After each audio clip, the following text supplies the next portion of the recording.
능력의 삶 빌립보서 4장 9절부터 20절 말씀. 오늘 저는 여러분과 함께 빌립보서 4장 9절에서 20절의 말씀을 가지고 능력의 삶이라는 제목으로 함께 말씀의 은혜를 나누기를 원합니다. 함께 따라하겠습니다. 내게 능력 주시는 자 안에서 내가 모든 것을 할 수 있다. 할렐루야. 이 시간 옆에 있는 분들과 한번 이렇게 인사해 볼까요? 능력 받으세요 하고 인사합니다. 여러분, 사람이 일생을 살아가는 동안 자신을 가장 힘들게 하고 어렵게 하는 장애물이 무엇이라고 생각하세요? 어떤 사람은 직장이라고 하는 사람도 있고 어떤 사람은 이웃이라고 말하는 사람도 있습니다. 또 어떤 사람은 내가 왜 결혼을 해가지고 저놈의 남편이라고 말하고 내가 왜 저것들을 낳아가지고 이렇게 고생을 하지? 하며 어떤 사람은 자녀라고 말하는 사람 등 사람들은 자신이 살아가는 동안 많은 장애물이 있다고 말합니다.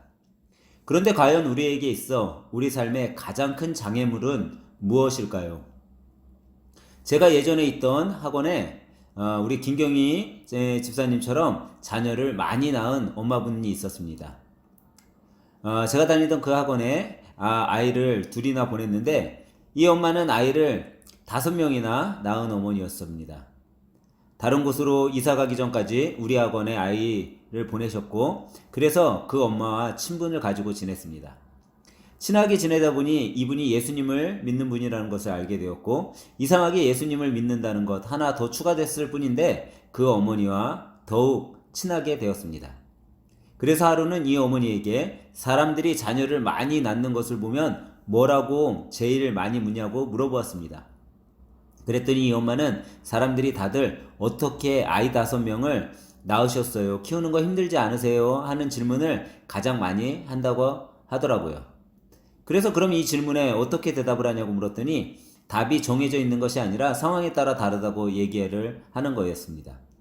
자기가 기분이 좋을 때와 기분이 나쁠 때 완전 다른 답이 나온다고 하더라고요. 기분이 좋을 때 대답은 아이 5명이요? 하나님 축복인걸요. 하나도 힘들지 않아요. 라고 이야기를 하고 그러나 기분이 나쁘거나 상황이 좋지 않을 때의 대답은 이 녀석들이 나에 대한 하나님의 심판이랍니다. 제가 지은 죄가 너무 많아서 5 아이도 힘든데 거기에 하나 더 추가하셔서 6을 키우게 하시니 하나님의 심판이죠. 여러분과 저에게 있어 장애는 혹시 이렇게 때로는 축복으로 때로는 심판으로 우리가 만들어 놓고 그것이 내 인생에 있어서 가장 큰 장애라고 말하고 있지는 않나요? 대부분의 사람들은 남녀노소 할 거 없이 어떤 문제나 어려움이 생기면 흔히 남의 탓을 합니다. 저는 부모님을 잘못 만났어요. 그래서 흙수저 인데다가 내 어린 시절 기억은 좋은 기억이 하나도 없습니다. 저는 배우자를 잘못 만났습니다. 그때 내 눈이 뭐가 씌어서 내가 그때는 분명 참 좋은 사람인 줄 알고 만났는데 결혼한 그날부터 지금까지 하루도 편한 날이 없습니다. 이건 완전 왼수도 보통 왼수가 아닙니다. 또 어떤 사람은 내가 친구를 잘못 만나서 이렇게 됐다고 얘기합니다. 또 어떤 사람은 학교에서 내가 선생님의 미움을 받아서 이렇게 되었다고, 내가 믿었던 동업자한테 모든 것을 날려버렸기 때문에 이렇게 되었다고 남의 탓을 합니다. 이렇게 누구 때문에 내 모습이 오늘날 이렇게 되었다고들 얘기들을 합니다. 그러나 실제로 그와 같은 문제와 어려움을 만났다 할지라도 그 상처에 붙잡혀 있는 한 결국 문제는 자기 자신에게 있다는 것을 우리는 깨달아야 합니다. 그러기에 우리 인생에 있어서 가장 큰 장애물이 다름 아닌 여러분과 저 자기 자신에게 있는 것을 잊지 말아야 합니다. 상처로 얼룩진 자화상에 붙잡혀 매일 기쁨보다 어둠과 슬픔에 사는 사람들이 이 세상에는 얼마나 많은지 모릅니다. 사도 바울은 로마서 7장 24절에 이런 고백을 했습니다. 오라 나는 공고한 사람이로다. 사망의 몸에서 누가 나를 건져내랴. 여러분, 남 탓을 하기 전에 우리 자신을 잘 살펴보아야 합니다. 나의 죄와 허물, 나의 연약한 모습, 나의 고집, 교만, 내 속에 뒤틀려 있는 나 자신의 모습을 들여다봐야 합니다. 그리고 우리는 눈을 들어 믿음의 주요 온전케 하시는 예수님을 바라봐야 합니다. 예수님을 바라볼 때 모든 절망에서 또 고통에서 괴로움에서 벗어날 수 있습니다. 주님 안에서 기쁨과 평안을 누리며 살아갈 수가 있는 것입니다. 누구 때문이라는 말을 하면 우리는 안 되는 것입니다. 여러분, 정말 힘들고 어렵고 고통스러운 삶 가운데서 감사하는 사람이 얼마나 많은지 또 과거를 돌아보면서 상처 입은 과거 때문에 낙심하며 살아가는 그런 옛사람의 모습으로 살아가는 그런 모습을 우리는 다 버리고 변화된 나의 모습을 바라보고 살아가는 여러분이 되어야 합니다. 우리는 삶 속에서 육신의 장애를 갖고 있지만 그 장애를 이겨낸 사람들을 많이 보게 됩니다. 육신의 질병, 또 육신의 아픔, 이런 것이 또 육신의 장애가 있을 때 이런 것으로 인해 너무나 이 세상을 살아가기에는 힘듭니다. 하지만 그런 큰 장애가 있음에도 불구하고 이 세상에서 떳떳하게 또 최고의 성인으로 성장한 사람들의 이야기를 우리는 종종 듣습니다. 그런데 여러분과 저는 어떤가요? 우리가 아는 분들 중 장애를 가지고 있으신 분들도 있으며 아니면 사지가 멀쩡하게 살아가시는 분들도 있을 것입니다. 하지만 정말 중요한 것은 육체적인 것도 중요하지만 더 중요한 것은 정신적인 부분이 크게 좌우한다는 것을 볼 수 있습니다. 여러분 보시기에 저는 긍정적인 사람 같으세요? 아니면 부정적인 사람 같으세요? 저는 긍정적으로 살려고 많이 노력합니다. 노력하지만 또 저 또한 나약하기에 부정적인 생각이 들 때도 있습니다. 또 알게 모르게 부정적인 일을 행할 때도 많이 있습니다. 그런데 제가 그런 저를 뒤돌아보니 긍정적으로 행할 때와 부정적으로 행할 때 똑같은 일을 해도 결과가 다를 때가 많이 있음을 보게 됩니다. 정말 신기하게도 이런 부분에 있어서 생각뿐 아니라 일에서도 적용된다는 것이 너무나 신기했습니다. 긍정적으로 행하면 일도 즐겁고 진행도 순조롭게 잘 되는데 제가 화를 내고 부정적으로 일을 하면 일도 진행도 더디고 재미도 없고 짜증만 남는 것을 느끼게 되었습니다. 사랑하는 여러분과 저는 지금 삶 속에서 어떤 고난과 역경이 우리를 넘어뜨리려 해도 긍정적으로 행하시길 바랍니다. 그 긍정의 힘으로 어떤 고난도 이겨내는 여러분 되시길 바랍니다. 예전에 제가 한번 말씀드린 장애를 이겨낸 사람이 있습니다. 닉 부이치치라는 분인데 이 닉 부이치치는 우리에게 이렇게 말합니다. 나는 나 자신이고 싶어요. 우리는 다 다르게 생겼기 때문에 아름다워요. 당신이 어떤 모습이든 당신은 소중하고 아름다운 사람입니다. 그렇습니다. 여러분과 저는 외형적으로 닉 부이치처럼 저렇게 고통스럽고 힘든 모습은 아닙니다. 저분은 저런 상황 속에서도 저렇게 기쁨이 충만한데 우리는 가질 것 다 가지고 누릴 것 다 누리면서 작은 어려움이 다가왔을 때 그것이 너무나 큰 상처인 것처럼 또 우리가 너무나 큰 손해를 본 것처럼 나타내며 그렇게 난리를 하고 힘들어하고 어렵다고 말합니다. 여러분, 이러한 부정적인 자아상에 붙잡혀 과거의 모습을 살아가면 안 됩니다. 우리는 그 과거의 모습을 과감히 내던져야 하는 것입니다.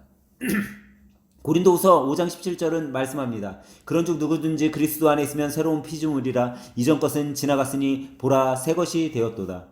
여러분과 저는 새로운 피조물입니다. 하나님께서는 우리를 새롭게 창조하셨습니다. 이전에 망가진 나의 모습, 그 모습은 다 지나가 버렸습니다.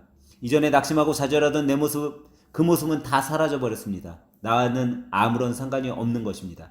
만약 여러분과 제가 과거의 상처가 우리를 붙잡고 있다면 빨리 버리셔야 합니다. 그 상처들이 우리를 붙잡고 있는 한 여러분과 저는 새 사람이 될 수가 없습니다. 과감하게 다 내던져 버려야 되는 것입니다. 과거가 여러분을 변화시키는 것이 아닙니다. 오늘 이 시간 말씀 안에서 예수님 안에서 주님을 믿는 믿음이 여러분과 저를 변화시키고 여러분의 미래를 찬란한 미래, 영광스러운 미래로 바꿔주는 것입니다. 오늘 말씀 속에 이런 힘을 받으시는 여러분과 저가 되길 소망합니다. 그러면 여러분과 제가 이런 능력의 삶을 살기 위해 여러분과 저는 어떻게 살아야 할까요? 그래서 오늘은 이런 삶은 어떤 삶인가, 그 능력의 삶은 무엇인가를 생각해 보려고 합니다. 첫째로 능력의 삶은 절대 긍정을 가지고 감사하는 삶입니다. 사도 바울의 고백을 통해서 우리는 함께 생각해 볼 첫 번째 것은 절대 긍정을 가지라는 것입니다. 빌립보서 4장 11절에 보면 내가 궁핍함으로 말하는 것이 아니니라 어떠한 형편에든지 나는 자족하기를 배웠노라 라고 말씀하고 있습니다. 여러분, 자족이란 무엇입니까? 스스로 모든 일에 만족하고 감사한다는 것입니다. 내가 어려워도 힘들어도 고통스러워도 입으려면 감사가 나온다는 것입니다. 주님을 찬양한다는 것입니다. 주님이 나와 함께 하심을 인정하는 것입니다. 주님이 나를 복주시는 것을 기뻐하는 것입니다. 이와 같이 절대 긍정의 믿음이 우리 삶을 축복의 삶으로 바꿔 놓는 것을 여러분 믿으셔야 합니다. 몸이 아프다고 늘 아픈 얘기만 하면 안 됩니다. 나보다 더 아픈 사람도 많고 주님께서 나에게 건강을 주셔서 남보다 빨리 회복시켜 주시니 감사하다라는 생각을 해야 됩니다. 주님의 은혜에 감사하면 약한 몸이 건강해지고 병든 몸이 치료함을 받게 되고 하나님의 풍성한 은혜가 그 삶 가운데 임하게 되는 것입니다. 기억력이 쇠하해지고 건강이 조금 나빠져도 더 긍정적으로 나는 할 수 있다는 생각으로 우리를 긍정적인 삶으로 이끌어가야 합니다. 하나님께서는 우리를 하나님의 일꾼으로 만드시기 위해 많은 연단의 과정을 통과케 하십니다. 여러분, 이제 하나님께서 이스라엘을 선택하시고 이스라엘의 첫 번째 왕정 시대가 열렸습니다. 그 첫 번째 왕이 누구였죠? 사울 왕이었습니다. 그럼 두 번째 왕은 누구였죠? 네, 다윗입니다. 이스라엘의 두 번째 왕이었던 다윗은 참 연단을 많이 받은 하나님의 일꾼입니다. 다윗은 처음부터 인정받은 사람이 아니었습니다. 다윗은 어릴 때 집에서 별로 인정받지 못했습니다. 한 가정의 막내는 굉장히 사랑을 받을 만한 위치인데도 불구하고 아버지 눈에는 별로 그 다윗이 마음에 들지 않았던 것 같습니다. 사무엘 선지자에게 아버지에게 연락이 왔습니다. 당신의 자녀들 가운데 하나님이 한 사람을 기름 부어 세우려고 합니다. 그러니 내가 어느 날 찾아갈 터이니 아들을 다 준비하고 대기시켜 놓으십시오. 이게 얼마나 영광스러운 일입니까? 자기 아들 중에 한 사람이 왕이 된다고 하니, 그래서 아들들을 다 그냥 목욕제기 시키고 좋은 옷을 입히고 요즘으로 말로 하면 신세계 롯데백화점에서 아주 옷을 쫙 빼입히고 청담동에 가서 머리도 하게 하고 준비를 시켰습니다. 무려 아들 7이나 말이죠. 그런데 막내 8번째 아들은 어떻게 했습니까? 막내 아들 거기에 가서 귀한 손님이 오니까 양이나 잘 지키고 있어라 했던 것입니다. 그래서 막내 다윗은 집에 머물러 있지도 못했습니다. 나가서 양을 치고 있었습니다. 성경에 보면 사무엘이 왔을 때 아들들이 이제 들어오라고 합니다. 첫 아들이 딱 들어오는 걸 보고 너무 잘났습니다. 사무엘 선지자는 이 아들인가 보구나 했습니다. 하지만 하나님은 아니다라고 얘기합니다. 이 아들이 아니라고 합니다. 둘째가 들어옵니다. 둘째인가 보구나. 근데 하나님은 아니다라고 합니다. 성경에 보면 7 아들이 다 멋졌지만 하나님께서는 자르신 것을 볼 수 있습니다. 하나님은 아니다 7이 다 지나갔습니다. 사무엘 선지자는 말합니다. 아니, 아들이 더 없습니까? 그제서야 그 아버지는 글쎄 저희 집에 별 볼 일 없는 아들 하나가 있긴 있는데 지금 나가서 양을 치고 있다고 얘기합니다. 사무엘은 그 아이도 데려오라고 합니다. 그래서 그 양을 치던 다윗이 뛰어 들어오는데 어디 단장할 틈이 있습니까? 막 뛰어 들어오니 머리는 헝클어지고 땀은 젖어 있었고 먼지를 뒤집어 쓰고 딱 들어오는데 선지자 사무엘 생각에도 저 아이는 아니겠지. 키도 작고 인물도 별로인 것 같고 냄새도 나고. 그런데 하나님은 그 아이를 보자마자 저 아이다. 나는 외모로 보지 아니하고 중심을 보느니라 라고 말씀한 것입니다. 그런데 다윗은 집에서도 별로 인정을 받지 못했지만 아마도 다윗도 그러한 자아생을 가지고 있었던 것 같습니다. 나는 항상 부족하고 형들에게 핀잔만 듣고 또 집에서 늘 인정받지 못하여 그런 생각을 하고 살았던 것 같습니다. 하지만 여러분, 그럼에도 불구하고 하나님은 그를 택하시고 그를 왕으로 만드신 것을 믿으시기 바랍니다. 그가 골리앗 장군을 무너뜨린 다음에 민족의 영웅이 되었는데 그로 말미암아 사울왕의 미움을 서게 되고 도망자의 신세가 되었습니다. 적국인 블레셋에 가서 1년 3개월 동안이나 미친 척하고 침을 흘리고 살았습니다. 10년 동안 도망 다녔습니다. 왕이 된 다음 그것으로 끝나지 아니합니다. 왕이 된 후 사울왕의 일가하고 7년 동안 전쟁을 했습니다. 7년간 왕이 되고 나서야 그가 안정이 되고 이제 나라가 부강해지려 했더니 그의 말년에 아들 압살롬이 쿠데타를 일으킵니다. 왕국을 버리고 도망가는 그러한 연단을 겪게 되었습니다.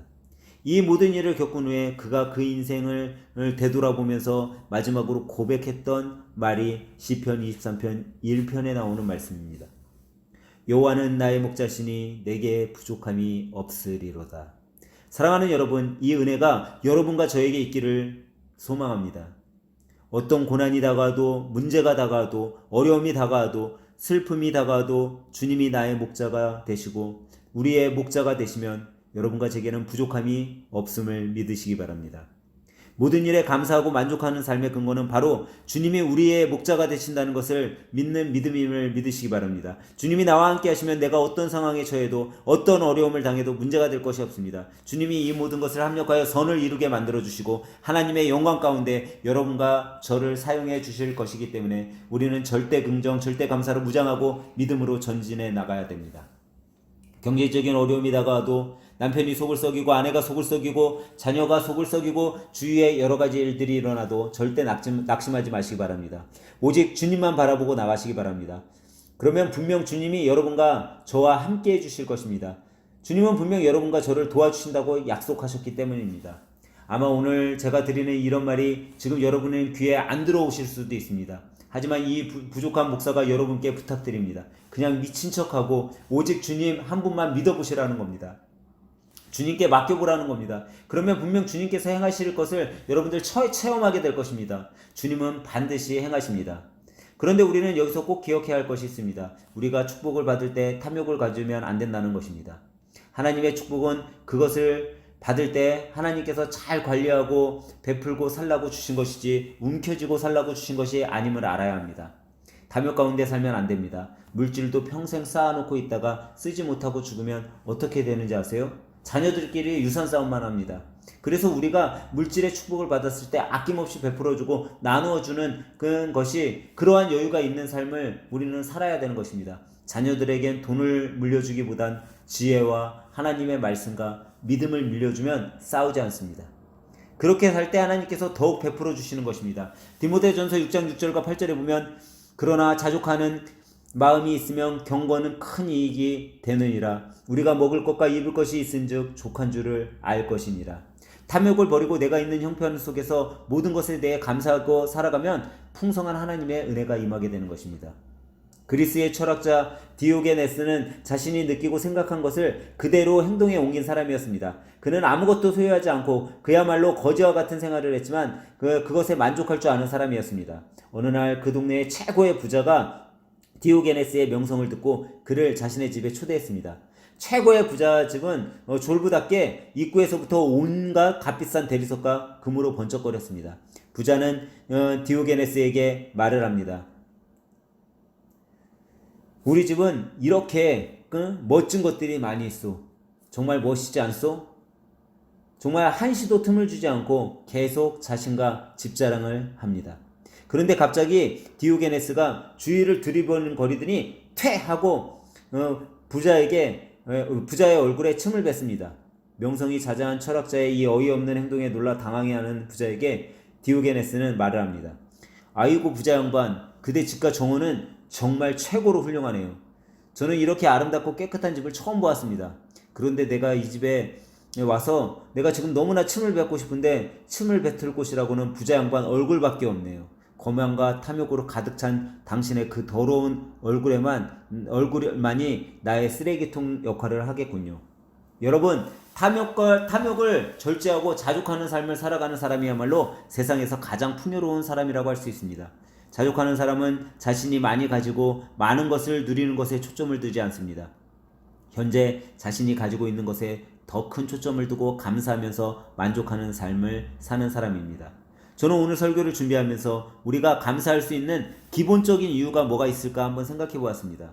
내가 과연 뭐를 감사하며 살 수 있을까? 그런데 가만히 생각해 보니까 사람들이 가장 많이 하는 질문 속에서 그 답을 찾을 수 있었습니다.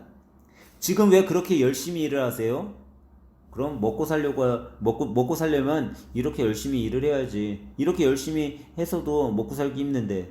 여러분 먹고 살기 위해 열심히 일하세요? 그러면 지금 여러분과 제게 먹을 것과 입을 것과 휴식할 공간이 있다면 우리는 이미 충분히 다 가진 것이라고 생각하지 않습니까? 내일 일을 내일 염려할 것이요 한날의 괴로움은 그날의 족하다라고 하나님께서 말씀하셨습니다. 내가 오늘 먹을 것이 있고 입을 것이 있고 이렇게 주님 앞에 나와 예배드릴 수 있으니 우리는 이미 만족할 수 있는 삶을 살고 있는 겁니다. 지금 함께 모여 예배드림으로 넘치는 은혜를 받으며 감사할 수 있는 것입니다. 오늘 예배 후 또 사업장으로 직장으로 일을 하러 가는 분들이 있습니다. 주님이 주일날 온전히 쉬면서 주님께 예배드리고 또 성도님들과 함께 시간을 보내고 싶은데 그렇지 못하고 이런 바쁜 삶 속에 너무 힘이 드는데도 그런 사업장을 주시고 직장을 주심에 감사하며 일할 수 있음에 감사하며 그분은 감사하며 살아갈 때 그분은 정말 행복한 사람이고 이미 은혜 가운데 자족하며 사시는 분인 것입니다. 사랑하는 성도 여러분, 범사에 감사하시기 바랍니다. 살아 숨쉬고 있는 동안 여러분 입에서 감사가 끊임없이 주님 앞에 드려지게 되기를 간절히 축원합니다. 데살로니가전서 5장 18절은 말씀합니다. 범사에 감사하라. 이것이 그리스도 예수 안에서 너희를 향하신 하나님의 뜻이니라. 여러분, 이것은 여러분과 저에게 하시는 하나님의 명령입니다. 범사에 감사해야 합니다. 힘들어도 고통스러워도 좋은 일이 있어도 나쁜 일이 있어도 무조건 감사하면 하나님께서 복을 주시겠다 말씀한 것입니다. 여러분, 우리 대부분의 사람들을 잘 될 때는 감사할 수 있지만 어려울 때는 감사를 못합니다. 원망과 불평을 쏟아내는 것이 당연합니다. 왜 그러냐면 우리는 연약하기 때문입니다. 하지만 우리는 이런 상황 속에서도 감사할 수 있는 자들이 되어야 합니다. 우리가 잘 아는 믿음의 사람 욥이 있습니다. 그는 동방의 큰 부자였습니다. 요즘으로 말하면 재벌이었습니다. 그런데 하루아침에 전 재산이 다 날아갔습니다. 태풍이 불어 집이 무너지고 7남 3녀 10자녀가 한시에 다 죽었습니다. 그 몸에는 악성 피부병에 걸려서 기와로 온몸을 긁어야 하는 신세가 되었습니다. 그러한 고통 속에 빠져 있었습니다. 그런데 그 모습이 얼마나 처참했는지 부인이 지켜보다 못해 이런 말을 합니다. 욥기서 2장 9절에 그의 아내가 그에게 이르되 당신이 그래도 자기의 온전함을 굳게 지키느냐 하나님을 욕하고 죽으라.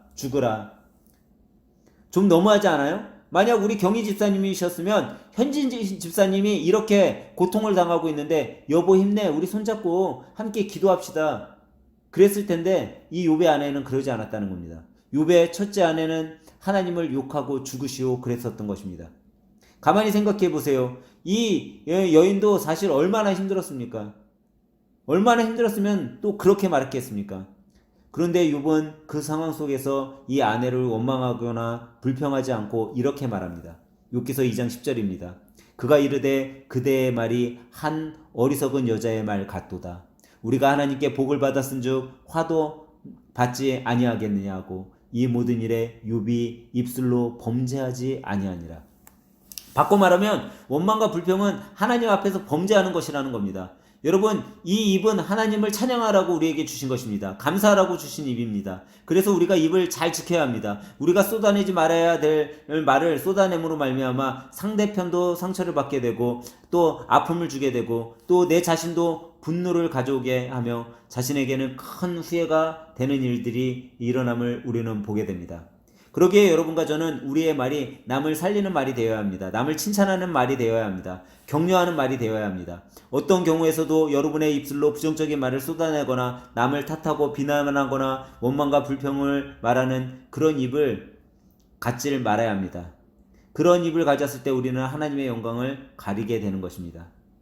남이 극한 고난 가운데 있을 때 격려해주지 못할 망정 오히려 그 사람을 더 나쁘게 말하는 사람들도 있습니다. 이런 사람은 하나님이 기뻐하지 않으시는 겁니다. 저는 최근에 여자들에게 절대 하지 말아야 될 한 가지 말을 알게 됐습니다. 그것은 돼지라는 말입니다. 특히 근육돼지.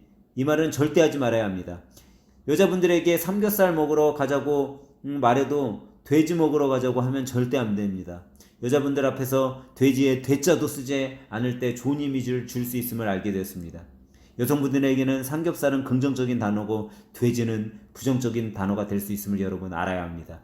이렇게 우리 예수님을 믿는 사람은 예수님을 믿고 나서 우리 입술의 고백이 늘 긍정적이어야 됩니다. 감사가 넘쳐야 합니다. 왜 이스라엘 백성들이 광야에서 다 멸망당했냐? 40년 동안 끊임없이 원망하고 불평하고 원망하고 불평하고 그래서 그들은 광야에서 멸망받을 수밖에 없었던 것입니다. 1세대는 다 줄 수밖에 없었던 것입니다. 가나안 땅에 들어갈 수 없었습니다. 여러분 원망하고 불평하는 동안에 여러분은 고난의 광야를 걸을 수밖에 없는 것입니다. 주여 우리의 입술이 감사하고 찬양하고 주님께 영광을 돌리는 입술이 되게 하여 주십시오 하는 이런 고백이 우리 삶 가운데 날마다 일어나야 합니다. 둘째로 능력의 삶은 주님의 은혜로 사는 삶입니다. 나의 나 된 것은 주님의 은혜라. 한번 따라해 볼까요? 나의 나 된 것은 주님의 은혜다. 사랑하는 여러분, 우리는 주님의 은혜로 사는 것임을 믿으시기 바랍니다. 아무리 힘들어도 또 아무리 어렵고 고통스러워도 주님의 은혜만 있으면 우리는 넉넉히 이길 수 있습니다. 모든 어려움을 감당할 수 있습니다. 그리고 어려움을 감당할 뿐 아니라 어려움 가운데서 주님의 은혜를 체험하고 승리의 삶을 살아갈 수 있게 되는 것입니다. 빌립보서 4장 12절에 보면 나는 비천에 처할 줄도 알고 풍부에 처할 줄도 알아 모든 일 곧 배부름과 배고픔과 풍부와 궁핍에도 처할 줄 아는 일체의 비결을 배웠노라 라고 말하고 있습니다. 여러분 항상 좋은 일만 있을 수는 없습니다. 때로는 어려운 일도 생겨나고 문제도 생겨납니다. 특별히 사업을 하시는 분들을 보면 사업이 잘 됐다 안 됐다 기복이 있습니다. 그러나 하나님의 은혜에 감사하면 그 모든 어려움을 넉넉히 이길 수 있는 마음을 주십니다. 힘을 주십니다. 아무리 힘들고 어려워도 이길 수 있는 힘이 생기면 그것은 문제가 아닙니다. 그 시간도 여러분 곧 지나갑니다. 빌립보서의 처음과 마지막에 하나님의 은혜에 대해 강조하고 있습니다. 여러분 이와 같은 은혜가 여러분에게 충만하시길 바랍니다. 빌립보서 1장 2절은 이렇게 시작합니다. 하나님 우리 아버지와 주 예수 그리스도로부터 은혜와 평강이 너희에게 있을지어다. 그리고 빌립보서 4장 23절 마지막에 가서 주 예수 그리스도의 은혜가 너희 심령에 있을지어다로 마치고 있습니다. 그런데 이런 은혜는 과연 누구에게 임하냐는 것입니다. 이 은혜는 간절히 사모하고 그것을 구하는 자에게 임하는 은혜입니다. 시편 86편 3절에 주여 내게 은혜를 베푸소서 내가 종일 주께 부르짖나이다. 여러분 힘들고 어려울 때 부르짖어 기도해야 합니다. 주여 내게 은혜를 주시옵소서. 주님 은혜를 베풀어 주세요. 은혜를 주세요. 주님의 은혜로 살게 하여 주세요. 이 어려운 시기에 주님께서 은혜를 베풀어 주시길 간절히 간구합니다.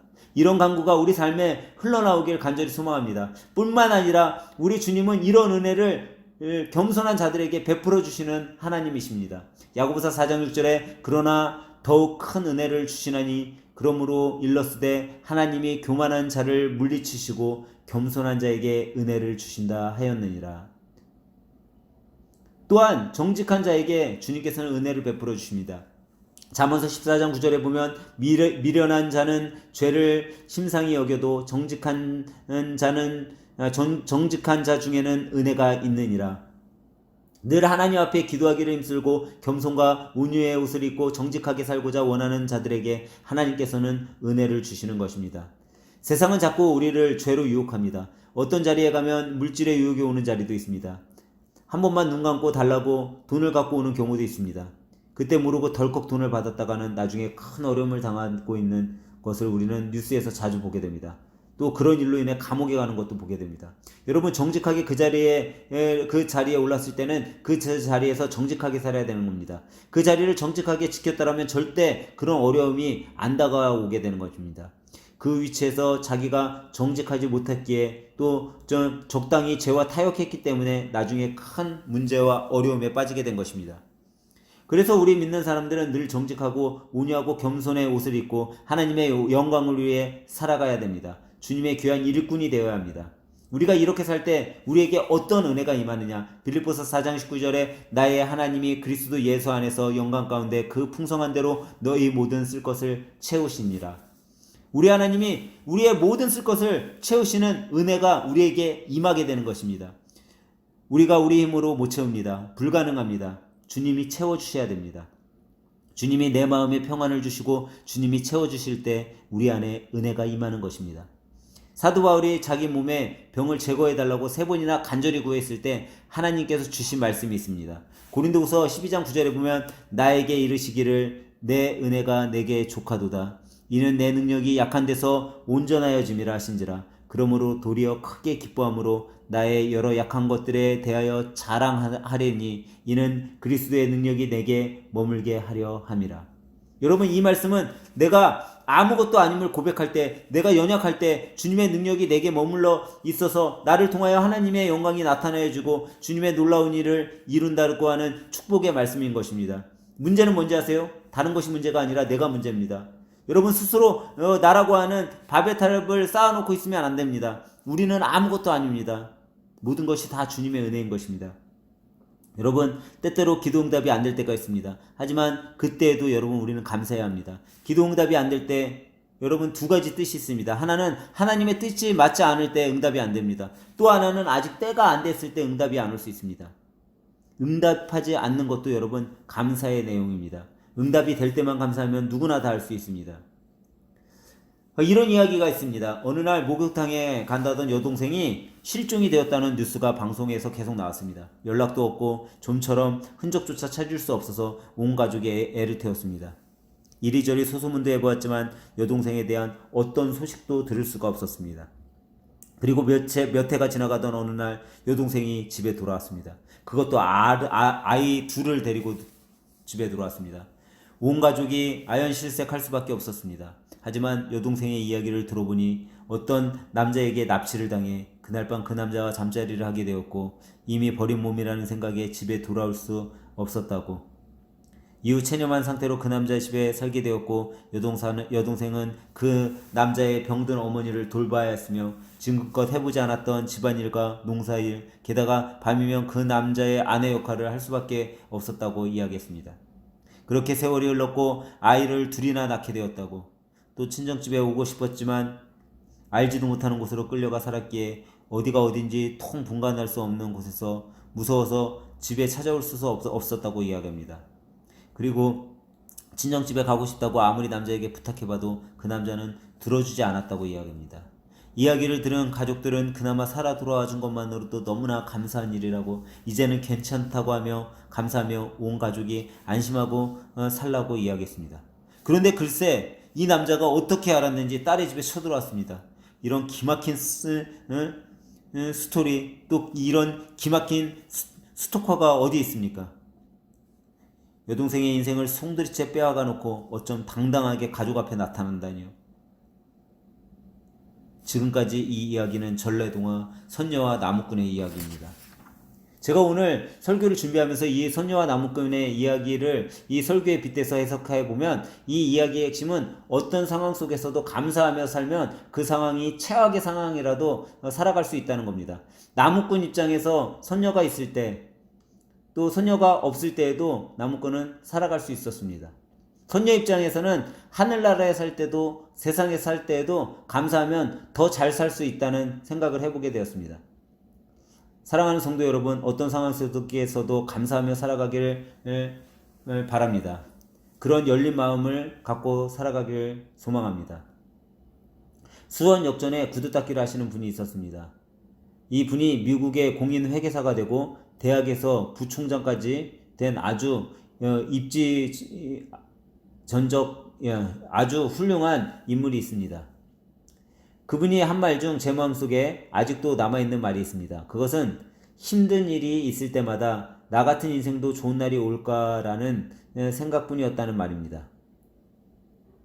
그러나 하나님을 믿게 된 후 제 인생에 대한 의심과 비관적 생각들이 어느새 사라지게 되었다라는 말입니다.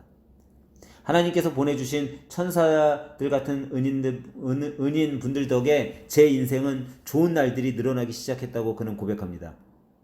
하나님은 우리가 절벽 앞에 서 있을 때 사다리를 만들어주시고 계속 걷게 하시는 분입니다. 지독하게 힘들고 가난했던 시절을 보냈지만 여기까지 올 수 있었던 것은 모두 갚을 길이 없는 하나님의 큰 은혜 덕분입니다 라고 고백합니다. 이분이 바로 극동방송 부사장이고 횃불 트리니티 신학대학원 대학교 부총장이며 횃불 침례교회 원로 목사이신 송용필 목사님이십니다. 사랑하는 성도 여러분, 상황이 그를 그렇게 만든 것이 아니라 감사하는 사람이 그를 그렇게 만든 것입니다. 사랑하는 여러분, 여러분과 저는 어떤 상황 속에서도 주님의 은혜에 감사함으로 승리의 삶을 살아가는 여러분과 저가 되기를 소망합니다. 셋째로, 능력의 삶은 주님께만 영광을 돌리며 사는 삶입니다. 우리는 절대 긍정의 신앙으로 무장하여 하나님의 은혜로 살아가며 마지막으로 범사에 주님께만 영광 올리는 삶을 살아야 합니다. 모든 영광 하나님께 돌려드립니다. 여러분, 왜 그렇습니까? 그 이유는 하나님께서 다 이루어 주셨기 때문입니다. 빌립보서 4장 13절은 이렇게 말합니다. 내게 능력 주시는 자 안에서 내가 모든 것을 할 수 있느니라. 누구 안에서 한다는 말입니까? 내게 능력 주시는 자, 즉 예수 그리스도 안에서 한다는 말입니다. 그 능력을 주시는 주님의 도우심으로 말미암아 모든 것을 할 수 있다는 겁니다. 내가 할 수 있는 것이 아니라 주님이 나와 함께 하셔서 그 일을 하게 만들어 주신다는 말입니다. 여러분, 내가 낳은 자녀도 내 마음대로 못합니다. 평생 사랑하며 살자고 결혼한 배우자도 내 마음대로 못합니다. 성격을 뜯어고치려고 하다가 오히려 부부싸움만 더 합니다. 할 수 있으면 그냥 맞춰 살아야지, 고치려 하지 마세요. 그러면 어떻게 삽니까? 여러분, 하나님의 은혜를 주셔야 사는 겁니다. 하나님의 은혜를 주셔야 가정이 편안해지고, 하나님의 은혜를 주셔야 자녀가 바로 서고, 하나님의 은혜를 주셔야 모든 일이 잘 되고, 또 모든 것을 통해 하나님의 영광을 드러내게 되는 것입니다. 우리는 하나님의 영광을 드러내는 삶을 살아야 합니다. 내가 힘들고 어렵게 하는 그러한 고통을 주는 사람들을 두려워하지 말고 주님만을 믿고 의지하고 나가는 여러분 되시길 바랍니다. 시편 56편 4절은 말합니다. 내가 하나님을 의지하고 그 말씀을 찬송하올지니라. 내가 하나님을 의지하였은즉 두려워하지 아니하리니 혈육을 가진 사람이 내게 어찌하리이까. 여러분, 사람을 의지하고 두려워하지 말고 하나님만을 믿고 의지하고 그분만을 위해 영광을 돌리는 여러분과 저가 되기를 소원합니다. 무엇보다 주님의 말씀에 그 말씀 속에 약속하신 그 약속에 거할 때 우리에게는 큰 복이, 큰 축복이 임하게 되는 것입니다. 요한복음 15장 7절에 예수님은 말씀하십니다. 너희가 내 안에 거하고 내 말이 너희 안에 거하면 무엇이든지 원하는 대로 구하라. 그리하면 이르리라. 그러므로 우리가 주님 말씀 안에 거하며 사나 죽으나 우리는 주님의 것이라고 고백해야 합니다. 이와 같은 삶을 살아야 합니다. 로마서 14장 8절에 우리가 살아도 주를 위하여 살고 죽어도 주를 위하여 죽나니 그러므로 사나 죽으나 우리가 주의 것이로다 라고 바울사도는 고백했던 것입니다. 고린도전서 10장 31절에 보면 그런즉 너희가 먹든지 마시든지 무엇을 하든지 다 하나님의 영광을 위해서 하라고 이야기하고 있습니다. 여러분, 교회왕국의 아버지가 누구죠? 하이든입니다. 1791년에 삶의 큰 전환점을 이 하이든은 맞이했습니다. 영국 런던 웨스트민스터 대성당에서 핸델의 오라토리오의 메시아를 듣고 그는 큰 감명을 받게 됩니다. 그래서 그가 1795년에 대본을 갖고 3년 동안 기도하면서 작곡한 것이 바로 불후의 명작 천지창조였던 것입니다. 그래서 오라토리오 가운데 핸델의 메시아, 멘델스존의 엘리야, 그리고 하이든의 천지창조 셋을 꼽는데 그가 작곡할 때 친구에게 이와 같이 말했습니다. 천지창조를 쓰고 있을 때만큼 경건한 마음으로 작곡에 임한 적이 없었네. 나는 매일 하나님께 무릎을 꿇고 이 작품을 성공적으로 완성할 때까지 믿고 나갈 힘을 달라고 간절히 기도했다네. 아주 기도하면서 이 곡을 작곡했는데 초연 때 얼마나 큰 감동이 임했는지 사람들이 기립박수를 하고 리허설을 할 때부터 감동이 전해져서 초연할 때는 사람들이 너무 몰려와서 경찰들이 그 청중을 정리해야만 했다고 이야기합니다. 10년 후 그의 나이가 76세 그의 생일을 축하하는 콘서트장에서 그 콘서트가 빈대학에서 열렸는데 그때 빈대학에 열린 음악회에 살리에리가 천지창조를 지휘했고 그때 그의 제자 베토벤이 그의 옆에 앉아 있었는데 얼마나 큰 감동을 받았는지 전 청중이 기립박수를 하는데 박수가 끊어지지 않았다고 얘기합니다. 베토벤이 스승의 손에 입을 맞추면서 선생님이 이렇게 큰 성을 거두었다고 선생님을 칭찬할 때 그가 손을 저으며 박수를 그치게 하고 이렇게 말했습니다. 아닙니다. 아닙니다, 여러분. 나는 아무것도 아닙니다. 이 작품은 내 것이 아니라 위에 계시는 하나님께로부터 온 것입니다. 이것이 그가 남긴 마지막 말입니다. 2달 후 그는 주님의 부르심을 받고 조용히 천국에 갔습니다. 우리가 주님을 위해서 큰일을 할 때 우리가 마지막으로 고백해야 될 것은 아닙니다. 아닙니다. 이것은 내가 한 것이 아닙니다. 저 위에 계신 주님이 하신 것입니다. 그는 모든 작곡을 하고 나서 맨 끝에 라틴말로 라우스 데오라는 말을 적었습니다. 이 라우스 데오라고 하는 말은 뭐냐면 프레시스 갓, 하나님께 찬양을 드린다. 하나님께 찬양을 드린다. 하나님을 찬양한다. 꼭 끝에다 하나님을 찬양한다고 그는 서명하고 있습니다. 사인을 하고 그 악보를 하나님께 바쳤습니다. 음악을 주님께 드렸습니다. 여러분, 지금 여러분과 제가 살아가는 인생, 단 한 번뿐인 이 인생, 이렇게 삶의 모든 순간마다 우리가 하는 삶의 모든 순간 속에서 어떠한 삶을 살고 싶으십니까? 누구에게도 고민과 걱정이 다 있기 마련입니다. 그것에 눌려 살아갈 것인지, 그것에 끌려다니며 살아갈 것인지, 아니면 우리가 우리 삶 가운데서 하나님께 영광을 돌리며 그 모든 문제를 우리가 이끌고 다닐 것인지, 고민과 걱정을 떨쳐버리고 살 것인지, 아니면 고민과 걱정의 구덩이 속에 빠져 살 것인지, 그것은 우리가 어떻게 하느냐에 달려 있습니다. 사랑하는 성도 여러분, 모든 영광을 하나님께 돌려보시지 않으시겠습니까? 우리가 모든 영광을 하나님께 돌릴 때 반드시 하나님께서 여러분과 저의 필요를 채워주실 것입니다. 여러분과 저는 온전한 신앙 속에 살아가야 합니다. 그러면 우리는 한평생 주님의 은혜 가운데 머물러 있게 되고 모든 영광을 하나님께 드리고 하나님이 기뻐하시는 삶을 살다가 주님께서 오라 부르실 때 기쁨으로 주님을 맞이할 수 있게 될 것입니다. 사랑하는 성도 여러분, 이번 한 주도 세상에 나아가 살 때 매 순간 긍정의 힘을 가지고 오직 주님의 은혜 속에서 하나님께 영광을 돌리며 살아가는 여러분과 저가 되길 주님의 이름으로 간절히 축원합니다. 기도하겠습니다. 내가 살아갈 수 있는 능력을 주신 하나님 아버지, 감사를 하나님께 올려드립니다.